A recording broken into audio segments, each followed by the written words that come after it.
I want to start by reading you a poem that my mom wrote a few years ago. It's titled, "Grief is Love That Has Nowhere to Go." It bubbles up the pressure in my chest, pushing its way to the front, keeping me abreast. Up it gushes, and then overflows, unstoppable, down my eyelids go. Now what? I can't stop you. Why do you torment me? Why do you need my view? These eyes are mine, let me go. No, you say, you must let me know. The truth is that love doesn't end, then you realize that the heart can mend. It was a Friday, and my 5-year-old sister Kate woke up with a slight fever and symptoms that resembled the stomach flu. My parents took care of her as they'd taken care of all of us when we'd gotten sick, and Kate laid on the couch with Ellie, her favorite stuffed elephant, took a few naps, colored in her coloring book, and drank some red Kool-Aid. Friday came and went, Saturday passed, no one suspected anything unusual, nothing felt off. But then Sunday morning came. Kate woke up, she was extremely lethargic, she wouldn't walk, she wouldn't talk, and she'd pretty clearly regressed from the past few days. So my parents decided it would be best to take Kate to Peyton Manning Children's Hospital emergency room. And at this time, this decision was definitely more precautionary. I don't think anyone could have predicted what was going to happen. So I drove with my dad to the hospital and sat in the back seat with Kate holding her head up because at that point, she couldn't sit up on her own. After what seemed to be the longest 20 minutes of my life, we finally arrived at the hospital. We'd only been there for about an hour when things started to go badly. Kate's heart stopped and I watched the doctors perform CPR on Kate's body for only a few seconds, but I couldn't watch it for any longer than that. CPR lasted about 45 minutes, and for the rest of that time, I sat outside the emergency room doors with a nurse named Bethany. At about the 40-minute mark, I remember turning to Bethany and saying, "What does it mean if they've been doing CPR for this long?" She just paused, looked at me, and said, "It's probably not a good sign." In that moment, I felt a terrible feeling, one that I would never wish on anyone. There was already a deep and dark hole in my chest. I felt as if I was going to vomit, and they hadn't even called time of death. In that moment, I just remember thinking, I'm already feeling like this, and it's so painful, and they haven't called time of death. How will I go on if she doesn't make it? Well, she didn't make it. The doctor stopped CPR at 2:27 p.m. At 2:28, I walked inside, saw Kate's feet through the transparent exam room doors, and my legs gave out. I cried harder and with more sorrow and agony than I ever have in my life. And I knew in my gut that Kate, the Kate that I knew, wasn't there anymore. That's the funny thing about human aliveness. We go about living, and it's hard to recognize that our spirits and the essence of what makes us, us, is right there inside. But when it's gone and when it leaves, its absence is so much more profound and impactful than its there-ness. It's a hard thing when someone you love, someone you live with, someone you interact with on a daily basis, someone that's been a consistent part of your life for years, just up and leaves. I wish with my entire being that I could stand here and tell you that the aftermath of Kate's death wasn't messy or it wasn't unbearable at times. But the reality is that it was. I had a lot of, I never thought I would be doing this in a million years moments after Kate died, some of which included picking out her gravestone, finding a dress to wear at her funeral, and decorating a board with all of her art projects for the viewing. I like to tell people that Kate's death drew my family closer together, which in some regards it did, but speaking truthfully, it also caused a lot of deep conflict. I didn't sleep for 5 days after Kate died because every time I closed my eyes, all I could think of was her lifeless body laying in the hospital bed. I'd never seen my dad cry before Kate died, but now tears roll down his face daily. And I don't tell you all of these things so you can pity me. I tell you because rarely do you hear open and honest conversation about the raw truth of what grief is really like. And that's the reason I'm talking to you, because there is such a stigma in our culture today surrounding grief and death. And I've learned from personal experience and from talking with others who've also experienced grief that stigma is part of what makes grieving in our culture so difficult.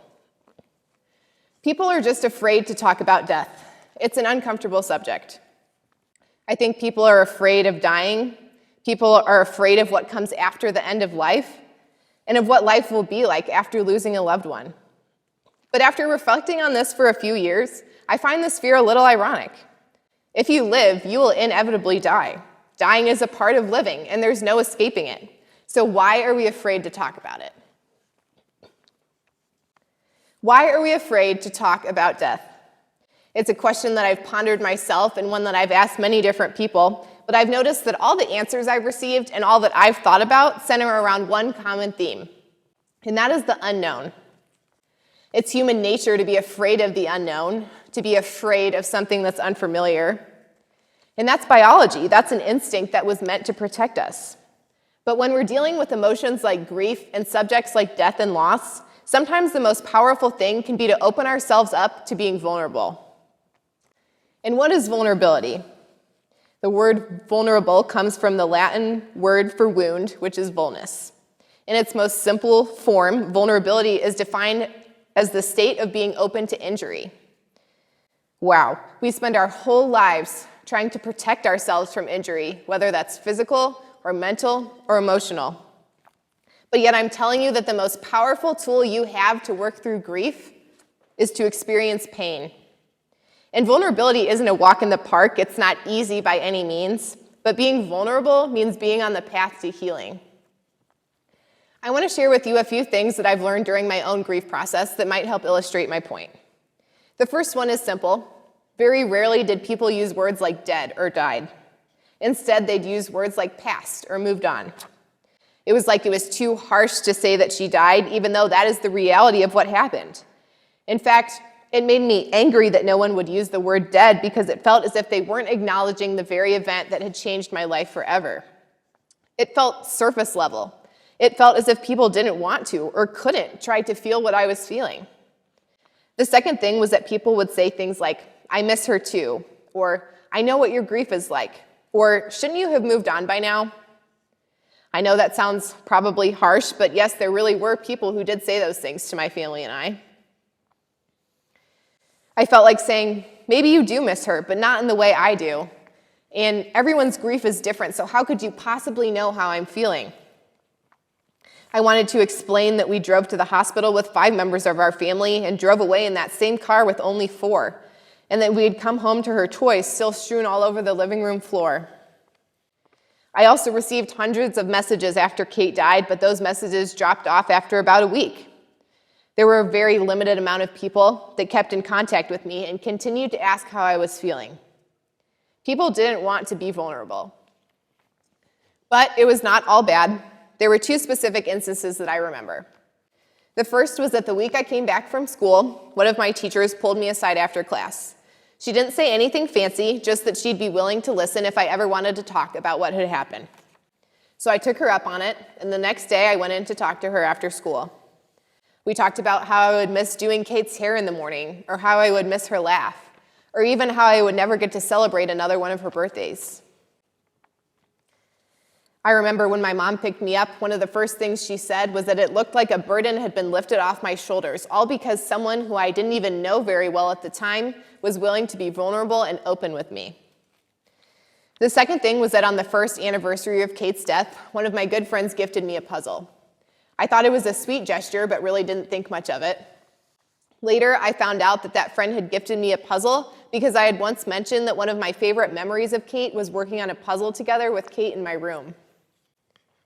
Here we were a year later, and someone was still thinking about the pain that I must have been feeling on that day.